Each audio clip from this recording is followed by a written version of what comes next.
Hi hello नमस्ते, कसे आहात सगळेजण? मस्त ना? मीही मस्त. तर मी स्मिता शिंदे तुम्हा सर्वांचं परत एकदा स्वागत करते आपल्या चॅनलमध्ये, ज्याचं नाव आहे स्मिताचं जग.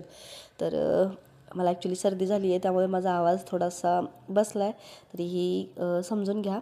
तर हा आहे कालचा आषाढी एकादशीचा व्हिडिओ. तर माझी इथं मी रांगोळी काढायची तयारी सुरू आहे. तर आदल्या दिवशी आम्ही आमच्या आंटींच्या इकडे राहायला गेलो होतो, त्यामुळे दुसऱ्या दिवशी आम्ही सकाळी म्हणजे काल तिथून आलो होतो, त्याच्यामुळे मला सकाळी खूप गडबड झाली. तर मग मी रांगोळी जास्त काही असं काढत बसले नाही. एक इन्स्टावरती रील बघितलेली होती, तर त्याच्यामध्ये जशी होती तशी मी रांगोळी काढायचा प्रयत्न करत होते, आठवत होते थोडंफार, आणि ती साधी सिंपल अशी रांगोळी मी काढली. पण झालं ॲक्च्युली असं, मला जास्त शूट करता आलं नाही, कारण वारं इतकं सुटलेलं होतं.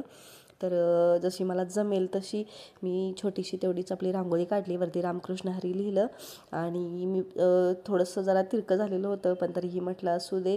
मग त्याच्यानंतर विचार करत होते, रंग भरू की नको, भरू की नको. परत आणि म्हटलं असू दे, चला आता वेळ झालेलाच आहे, असं म्हणून शेवटी मी रंग भरायला सुरुवात केली. आणि ही अशी माझी साधी सोपी रांगोळी तुम्हाला कशी वाटली हे मला कमेंटमध्ये नक्की सांगा. त्याच्यानंतर बाकीची सगळी कामं आवरून वगैरे घेतली आणि मग देवपूजा केली. तर हा आहे देवपूजेचा व्हिडिओ. देवपूजा झाली, त्याच्यानंतर मस्त असं फराळाला वगैरे बनवलं.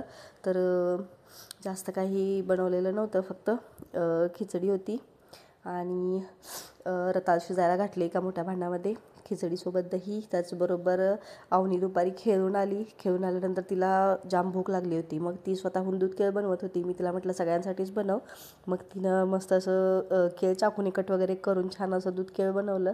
तर ह्या सगळ्याचाच नैवेद्य दाखवला देवाला. आणि त्याच्यानंतर आम्ही उपवास वगैरे केला. संध्याकाळी वरवीचा भात वगैरे केला होता. मी जास्त काही शूट करू शकले नाही, कारण माझी तब्येत थोडीशी बिघडलेली आहे.